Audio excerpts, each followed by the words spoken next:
Hello Nidorinas and Nidorinos, it is King Nido here, and today we have two sides who are vying for Elite Four positions as the Olivine Carbons are hosting the Four Tree Tempest. Both these sides having huge stakes in this matchup, both with 7 victories each. But let us know in the comments below who you think will get their 8th victory today. Will it be the ever impressive steel types, or will it be the very agile flying types? Let's send it down. Now currently sitting one place out of the Elite Four, it is the Four Tree Tempest who start off with Flamigo and Talonflame. It'll be Chestnut and Tinkaton starting out for the Olivine Carbons, and immediately Chestnut is going to Terrasilize into a Steel type Pokemon because it is the Terrestrial Pokemon for the Olivine Carbons. But the Four Tree Tempest starting out very intelligently with a Fighting type and a Fire type Pokemon, as the Olivine Carbons have so many resistances, but they do not resist those two types. But we get the Razor Leaf hitting both Chestnut and Tinkaton, and they do resist the Grass type moves as Tinkaton does respond with an Aqua Jet that'll be super effective onto Talonflame there. Flamigo looking to respond for its side goes with the Fake Tears, trying to lull Tinkaton into a false sense of security, lowering its special defense, and Chestnut with the Vice Grip. Looks like they're trying to get Talonflame off the field as Talonflame does respond with the double kick here onto Chestnut, gets that first hit, gets the second hit of that super effective move. The Fighting typing will be super effective against the Olivine Carbons, as I mentioned previously, as the Twister hits both Talonflame and Flamigo. Not very much damage done there as Flamigo responds and brings down the Thunder onto Chestnut. Huge damage done there. Chestnut does respond by laying the smackdown onto Flamigo, capitalizing on its part flying typing, and Flamigo will fall straight down as we get the Wish from Talonflame. See if that wish can come true and if they can win here today, as well as restore the health there. And the Leafage onto Talonflame is not very effective from Tinkaton. Flamigo looking to capitalize goes with the Tri Attack onto Chestnut. Not very effective, but Chestnut is so close to being eliminated right now, and it responds with the Belly Drum, but it does not have enough health to give up to maximize that HP, which allows Talonflame to go with the Smart Strike onto Tinkaton. Doesn't do a great deal of damage on Tinkaton. Responds with the Mega Horn, and yet again Talonflame hit with a not very effective move that it is able to tank, and it activates its Flame Body ability. So Tinkaton is now burned, and it will have its attack stat cut into, and a Meteor Mash onto Tinkaton from Flamigo. Great hit as we get the Power Whip from Chestnut, and Talonflame is eliminated after being hit by yet another not very effective move. The Olivine Carbons must be very happy though, because they've gotten rid of a part Fire type Pokemon that would have a super effective hit on them. And out comes Honchkrow for the Four Tree Tempest as Tinkaton goes with the extreme speed onto Flamigo, doing very little damage. Flamigo is going to respond though by setting up for a fly, so it is going to fly up high into the sky. We'll see if they can connect on the next turn, but first Honchkrow with the Dynamic Punch is going to finish off Chestnut with that super effective hit, immediately leveling the playing field for the Four Tree Tempest. The Terrestrial Pokemon is taken out of this matchup, and Tinkaton, still feeling the effects of that burn. It's only going to be able to last a few more turns as out comes Goodra. It is in its Hisuian form, and Tinkaton with the Seismic Toss, but it does go for Flamigo, who's still up high in the sky, but it's going to come down hard now onto Tinkaton and get the elimination. It wasn't very effective, but it was effective enough to put the Four Tree Tempest in front, and Honchkrow follows it up with the Burning Jealousy onto Goodra. Critical hit, capitalizing on that part Steel type of the Pseudo Legendary, who responds with the Cross Poison onto Flamigo, and now out comes Copperajah for the Olivine Carbons as Flamigo is going to set up for a Solar Beam, so it's going to absorb light on this turn.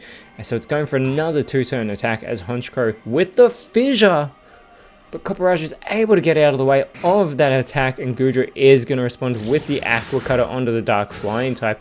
Copperajah follows it up with the Petal Dance onto Flamigo. Not very effective, but yet again a not very effective move gets an elimination in this matchup. And now out comes Salamence for the Four Tree Tempest with its Intimidate ability, lowering the attack of Copperajah and Goodra. But we have 2 Pseudo Legendaries on the field, and we get an Outrage from Salamence onto Goodra, and Goodra is eliminated from the match. Its Gooey ability will lower the speed of Salamence, but that is an impressive hit by the Dragon Flying type, and Honchkrow follows it up with the Fury attack onto Copperajah. Now this multi-hit move is not very effective on Copperajah and only hits 2 times this time around, and Copperajah follows it up with the Petal Dance onto Salamence, which is not very effective, and out comes Forretress for the Olivine Carbons. Honchkrow with the Shockwave onto Copperajah. That is a much more impressive hit with the critical hit there on the Steel type. And Salamence continues with the Outrage, going for Fortress. Not very effective. Gets a good hit, but Salamence is going to become confused due to the fatigue of that Outrage. Fortress is going to respond with the Disarming Voice. This hits both Salamence and Honchkrow for some super effective damage, and Copperajah follows it up with yet another Petal Dance, continuing to not be very effective on Salamence, but now Copperajah is also going to be confused due to the fatigue of its multi-turn move. Honchkrow going with the Pluck on Copperajah, another good hit, even though not very effective, and steals the Leopard Berry of Copperajah in the process. So Honchkrow is going to chow down on that Leopard Berry, restore its PP as well. Salamence needs to shake off this confusion and go on the offensive, but unfortunately it is going to do damage to itself. This opens the door for Fortress to try and capitalize. It goes with the Zen Headbutt, but it goes for Honchkrow, who's immune to psychic type attacks due to its dark typing. Copperajah also trying to shake off its confusion, but it's also unsuccessful doing damage to itself just like Salamence did. And this opens the door for Honchkrow to go for a Razor Leaf, hits both Fortress and Copperajah. Copperajah takes a decent hit there, but it was actually a critical hit on Fortress, actually a critical hit on both of them, might I say. But Salamence, yet again, trying to shake off its confusion. It is successful this time. It goes with the Fire Spin onto Copperajah, and Copperajah is eliminated by that super effective move. And just like that, the Fortress Tempest have a commanding lead of a 4v2, but we get the Spirit Shackle now from Fortress onto Honchkrow. Not very effective, but it does make it so Honchkrow can no longer escape. And it's Iron Treads that is the last Pokemon for the Olivine Carbons, and immediately it goes with the Magnet Rise, so it is going to levitate with that Electromagnetism.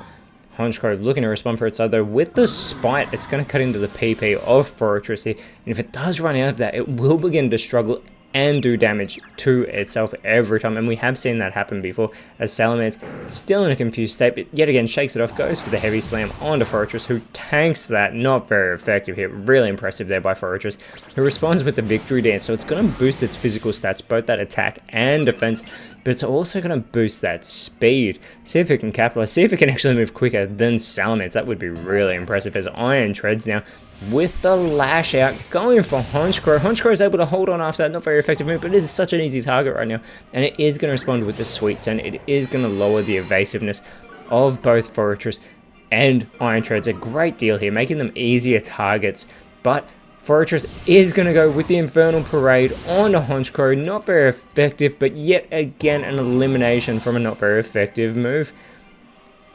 And Salamence has finally snapped out of its confusion, as well as it goes with the Power Whip, and Fortress tanks another not very effective hit. Now Fortress does have a massive 140 base defense, as out comes Braviary for the Fortress Tempest, and is immediately on the receiving end of a Power Gem from Iron Treads, super effective on the Unovian Pokemon, as Braviary sets up an Aurora Veil, but unfortunately it fails in doing so. This opens the door for Fortress to go with the Iron Tail onto Braviary, and Braviary is eliminated, and just like that we have a level playing field. It's 2v2, and Salamence with the Cotton Spore trying to lower the speed here of Fortress, but with that Overcoat ability it will not affect it. However, it is successful in lowering the speed of Iron Treads, as out comes Decidueye in its Hisuian form. It is the Terrestrial Pokemon for the Fortress Tempest, so it is going to become a Flying type Pokemon.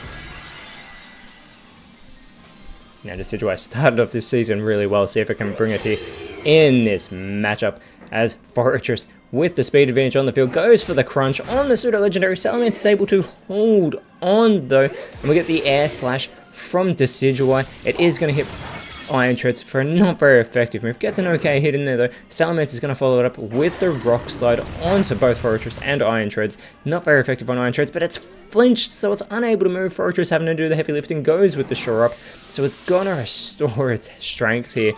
Almost gets itself back to full strength in doing so as well, and Decidueye with the Ice Punch onto Iron Treads here. Salamence follows it up with the Energy Ball, going for Fortress, who's been having an impressive showing of late. Takes that not very effective hit, and we get the Metal Sound now from Iron Treads onto the Pseudo-Legendary, who does have its special defense lowered a great deal. And Iron Treads' Electromagnetism has worn off, as Fortress with the Aqua Step onto Decidueye, gets a really good hit there, and it is going to boost that speed of Forretress yet again. Salamence responding for its side with the Mountain Gale. It really wants to get Forretress off this field with not very effective moves for some reason.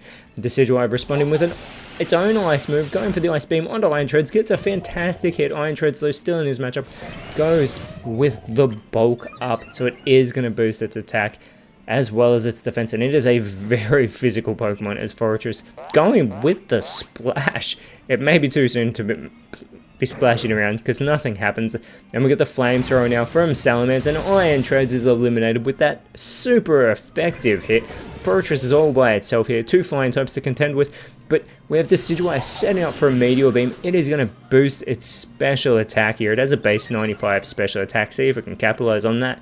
But first, Forretress is going to go for the Psy Shield Bash onto Decidueye. A great hit there, and boost the defense of Forretress in doing so.